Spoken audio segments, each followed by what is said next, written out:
Penguin Random House Audio presents The Dangers of Smoking in Bed. Stories by Mariana Enriquez.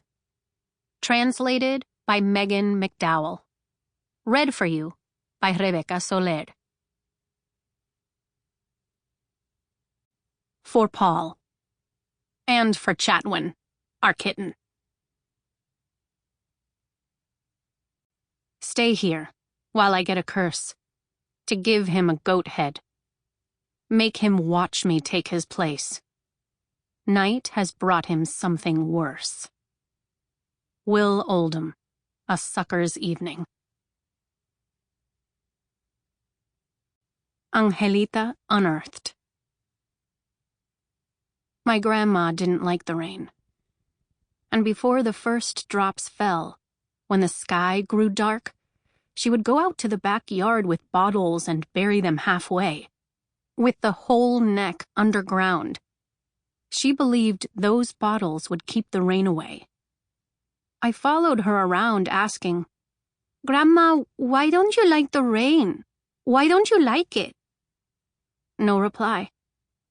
Grandma dodged my questions, shovel in hand, wrinkling her nose to sniff the humidity in the air. If it did eventually rain, whether it was a drizzle or a thunderstorm, she shut the doors and windows and turned up the volume on the TV to drown out the sound of wind and the raindrops on the zinc roof of the house.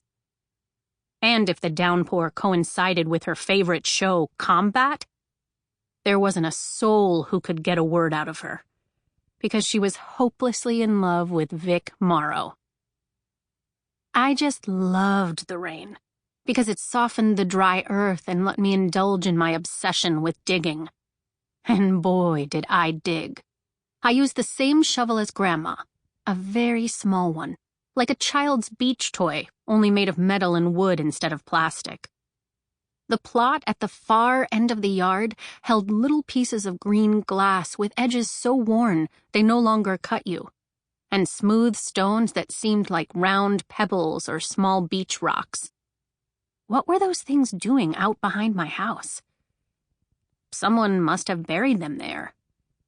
Once, I found an oval-shaped stone the size and color of a cockroach without legs or antennae. On one side, it was smooth, and on the other side, some notches formed the clear features of a smiling face. I showed it to my dad, thrilled because I thought I'd found myself an ancient artifact. But he told me it was just a coincidence that the marks formed a face. My dad never got excited about anything. I also found some black dice with nearly invisible white dots.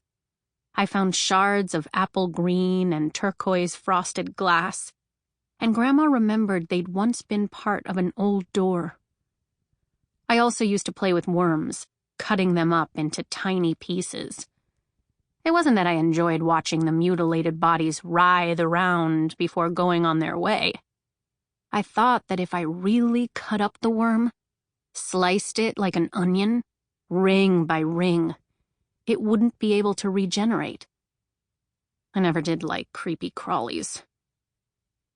I found the bones after a rainstorm that turned the back patch of earth into a mud puddle. I put them into a bucket I used for carrying my treasures to the spigot on the patio, where I washed them. I showed them to Dad. He said they were chicken bones, or maybe even beef bones.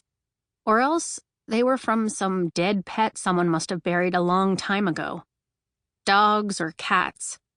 He circled back around to the chicken story because before, when he was little, my grandma used to have a coop back there. It seemed like a plausible explanation, until Grandma found out about the little bones. She started to pull out her hair and shout, "Angelita! Angelita!" But the racket didn't last long under Dad's glare. He put up with Grandma's superstitions, as he called them, only as long as she didn't go overboard. She knew that disapproving look of his, and she forced herself to calm down. She asked me for the bones, and I gave them to her. Then she sent me off to bed. That made me a little mad because I couldn't figure out what I'd done to deserve that punishment. But later, that same night, she called me in and told me everything. It was sibling number 10 or 11. Grandma wasn't too sure. Back then, they didn't pay so much attention to kids. The baby, a girl, had died a few months after she was born, suffering fever and diarrhea.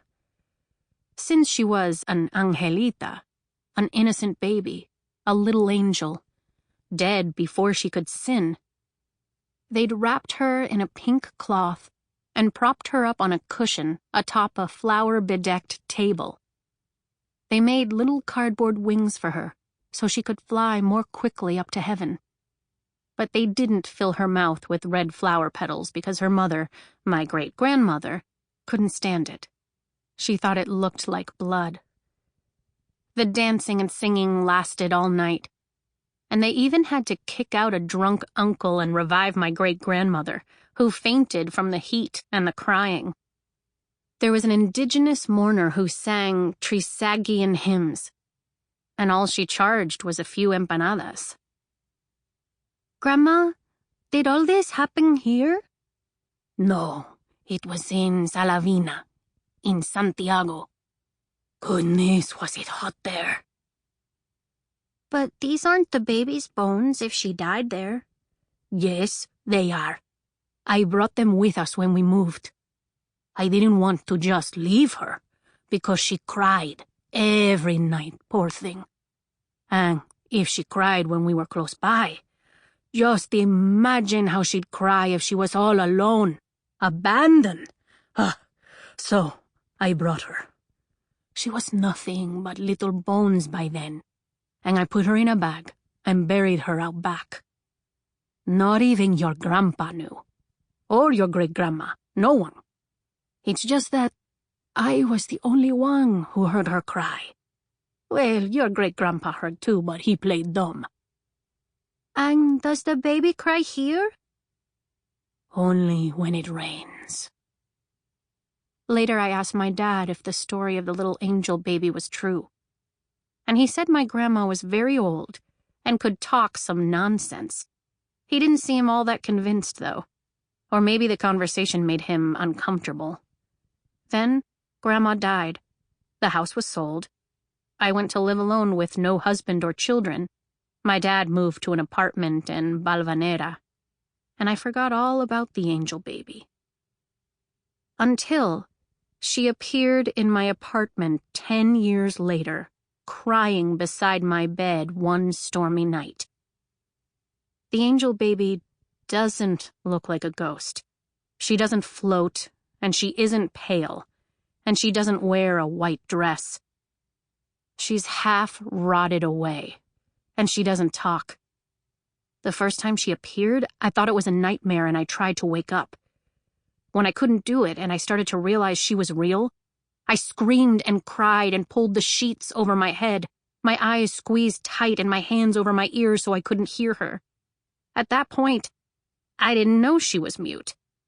But when I came out from under there some hours later, the angel baby was still there, the remnants of an old blanket draped over her shoulders like a poncho. She was pointing her finger toward the outside, toward the window and the street. And that's how I realized it was daytime. It's weird to see a dead person during the day. I asked her what she wanted, but all she did was keep on pointing, like we were in a horror movie. I got up and ran to the kitchen to get the gloves I used for washing dishes. The angel baby followed me. And that was only the first sign of her demanding personality. I didn't hesitate. I put the gloves on and grabbed her little neck and squeezed. It's not exactly practical to try and strangle a dead person, but a girl can't be desperate and reasonable at the same time. I didn't even make her cough. I just got some bits of decomposing flesh stuck to my gloved fingers, and her trachea was left in full view. So far, I had no idea that this was Angelita, my grandmother's sister. I kept squeezing my eyes shut to see if she would disappear or I would wake up. When that didn't work, I walked around. Sample complete. Ready to continue?